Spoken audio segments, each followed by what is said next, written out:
5. Mimpi Nabi Yusuf alaihi salam. Nabi Yusuf bermimpi melihat sebanyak 11 bintang dan matahari serta bulan bersujud kepadanya.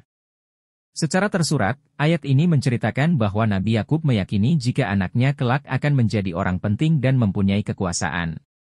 Harapan pun muncul agar mewarisi nubuah, kenabian. Peristiwa ini menjadi pokok pentingnya kasih sayang oleh Nabi Yakub sangat mendalam jika dibandingkan dengan anaknya yang lain. Hal ini menimbulkan rasa kecemburuan pada saudara-saudaranya. Perasaan ini pun berbahaya Nabi Yusuf bahkan sempat membuatnya dibuang di sumur. Bagaimana kisah selanjutnya? Ikuti kelanjutan kisahnya pada buku Nabi Yusuf alaihi salam, sang rasul yang rupawan. 6. Jamuan makan oleh Zulaiha. Adanya jamuan makan yang diadakan oleh Zulaiha juga menimbulkan adanya peristiwa lain dalam kehidupan Nabi Yusuf. Para undangan memang kebanyakan terdiri atas wanita dan sempat menggunjing satu sama lain akibat menggoda Yusuf. Zulaiha yang mendengar gunjingan itu pun akhirnya meminta para undangan untuk memotong buah di depannya menggunakan pisau. Mereka pun terperangah ketika melihat ketampanan Nabi Yusuf hingga terpotong jari mereka pada saat mengupas kulitnya. 7. Nabi Yusuf alaihi salam yang menafsirkan mimpi raja. Nabi Yusuf yang mendapatkan kesempatan untuk menafsirkan mimpi raja, akhirnya dibebaskan dari penjara akibat fitnah dari Zulaiha. Mimpi Al-Aziz telah dijelaskan dalam surat Yusuf ayat 43 dan 44. Dirinya tengah bermimpi cukup unik sehingga membuatnya penasaran dengan arti di baliknya.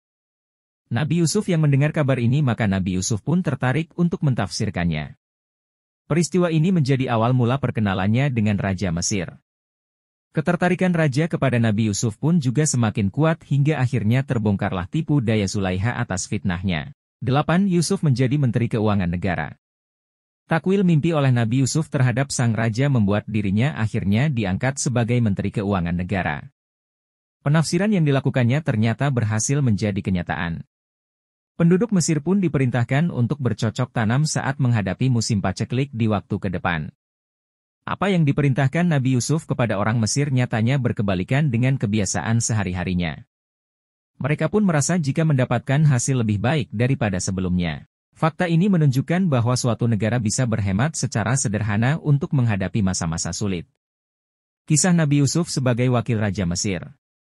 Raja Mesir yang sudah banyak mendengar tentang Yusuf dari berbagai sumber, akhirnya membuatnya tertarik untuk mengenalnya lebih jauh.